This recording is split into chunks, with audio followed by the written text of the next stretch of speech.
நான் எதற்காக வந்திருக்கின்றேன் தெரியுமா? உன்னுடைய பெரிய தகப்பனானவர் லிகிதம் எழுதி அனுப்பியிருக்கின்றார். அதை முன்னிடத்திலே கொடுத்து செல்லலாம் என்று வந்தேன். என்ன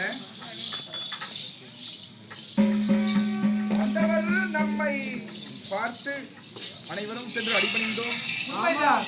இருந்தாலும் அவருடைய வதனத்தை பார்த்தால் ஏதாகிலும் கலக்கம் ஏற்பட்டிருக்குமோ என்று தெரிகின்றது. ஒரு மனக்கலக்கத்துடன் நம்மளை வந்து காண்பிருக்கின்றார். அப்படி இருந்தாலும் வந்தவர் என்ன தெரிவித்தார் பார்த்தீர்களா? லிகிதம் கொண்டு நமது பெரிய தகப்பனாராக விளங்கக்கூடிய திருதராஷ்டிர மகிவரானவர் நம்மை அழைக்கும் பொருட்டு அழைப்பு விடுத்திருக்கின்றாரா? உண்மைதான்.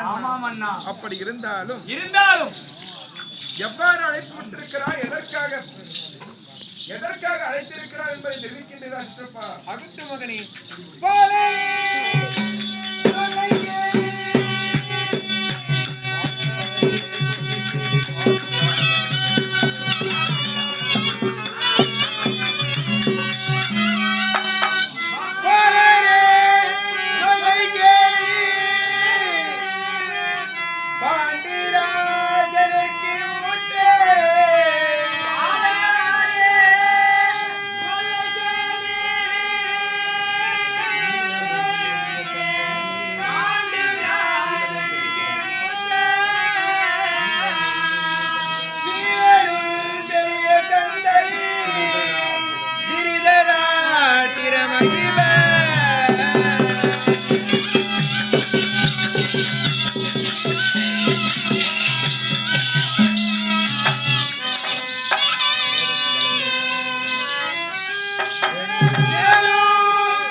மகனே, அவர்கள் 5 கால் வைத்து மண்டபம் எழுப்பி உள்ளார்கள் அப்பா.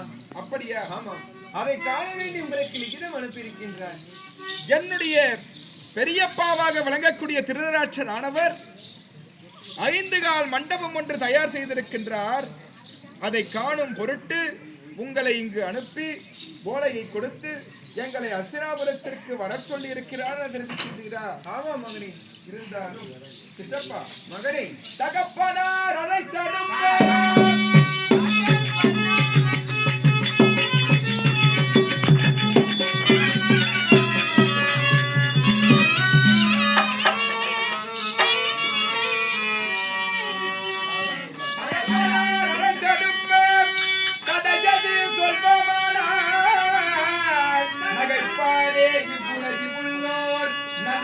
படியே போக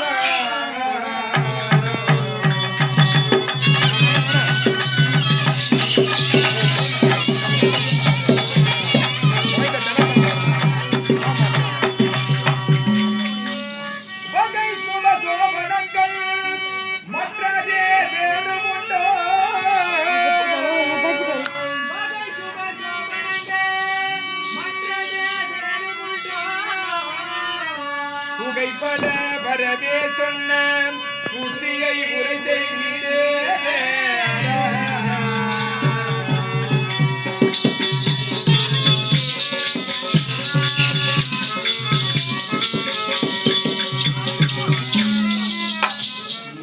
தகப்பனாரே, மகனே, எமது பெரிய தந்தையாக விளங்கக்கூடிய திருதராஷ்டிர மகிமரானவர் எங்களை காண்பதற்காக 5 கால் மண்டபம் ஒன்றை ஏற்படுத்தி எங்களை அஸ்தினாபுரத்திற்கு வர சொல்லி இருக்கிறார் என்றால் அவருடைய வார்த்தைக்கு தடை சொல்ல முடியுமா?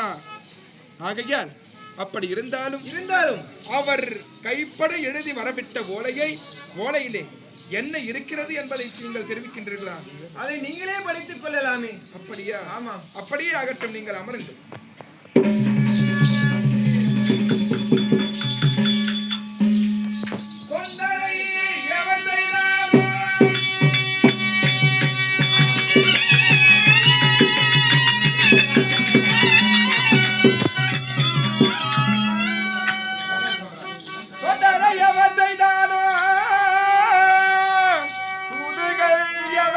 செய்தானோ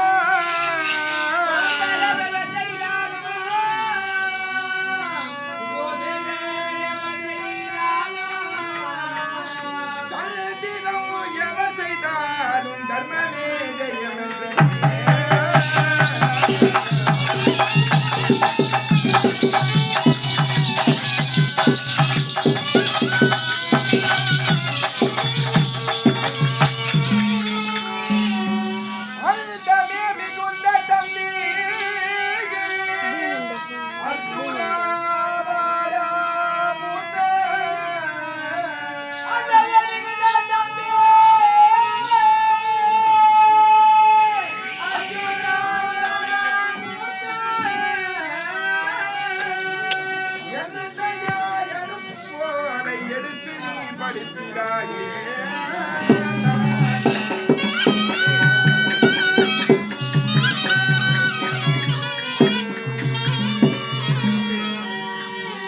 தம்பி அர்ஜுனா, அண்ணா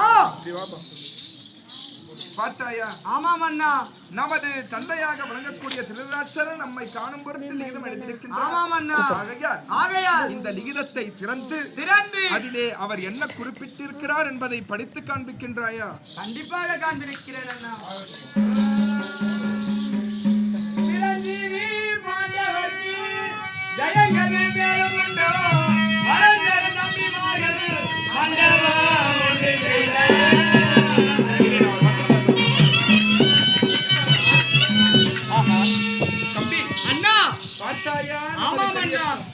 அவருக்கு நம் மீது எவ்வளவு பாசம் பண்பும் அன்பும் இருந்தால் இவ்வாறு ஒரு நல்ல வார்த்தையை குறிப்பிட்டு ஆமாம் நமக்கு லிகிதம் எழுதியிருப்பார்.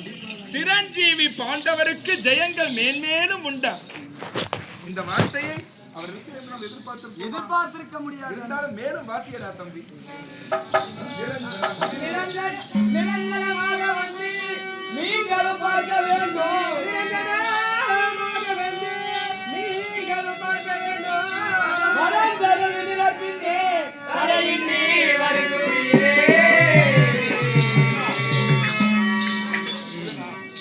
அண்ணா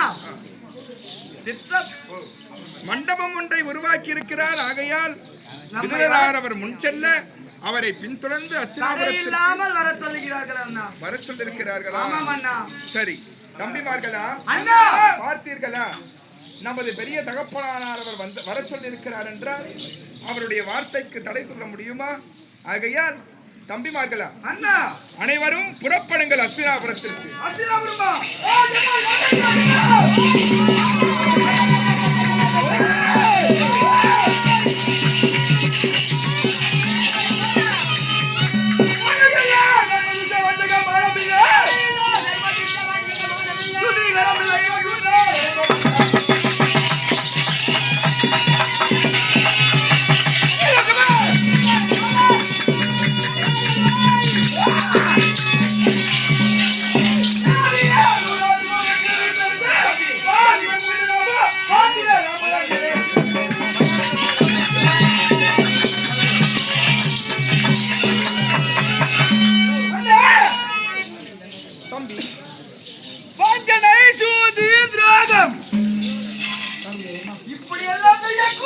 செய்யக்கூடிய ஒரு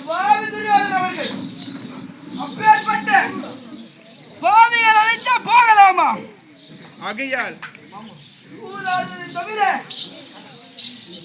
கல்லை சுட்டிக் கொண்டு கல்லை குடிப்பது மெத்த நல்லது தம்பி. ஆகையால்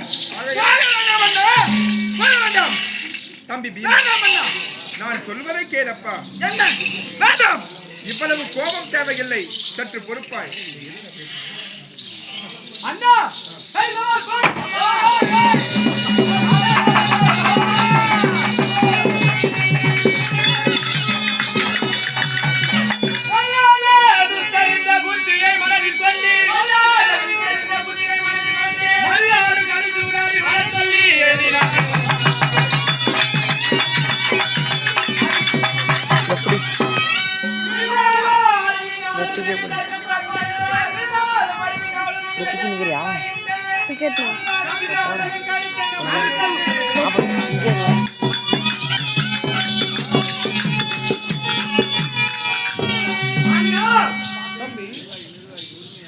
அங்கு சென்றால் நமக்கு ஏதேனும் பிரச்சனை ஏற்படும் அண்ணா.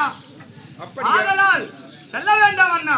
செல்ல வேண்டாம் என தெரிவிக்கின்றாயா? ஆமாம் அண்ணா. உனக்கும் இவ்வளவு கோபமாக அர்ஜுனா, சற்று பொறுப்பாய்.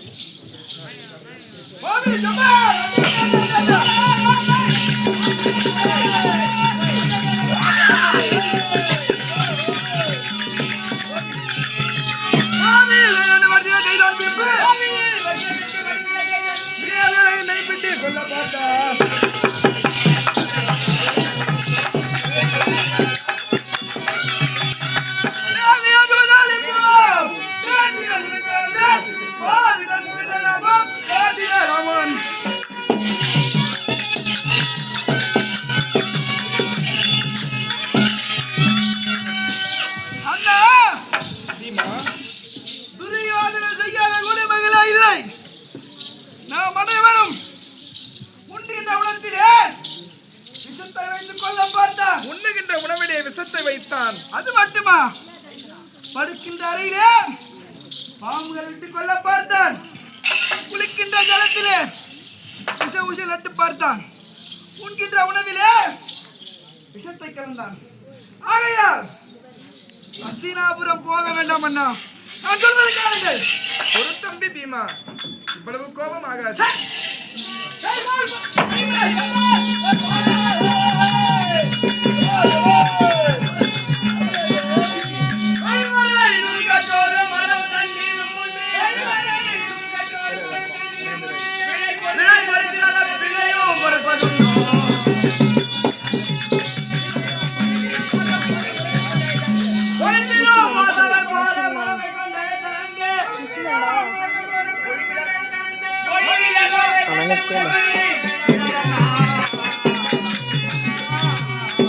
அண்ணா, நான் மீண்டும் தெரிவிக்கிறேன் அண்ணா. அங்கு செல்ல வேண்டாம் அண்ணா. மீண்டும் தெரிவிக்கிறாய், செல்ல வேண்டாம். ஆமாம் அண்ணா. சரி, இருப்பா ஒரு புறம். அண்ணா,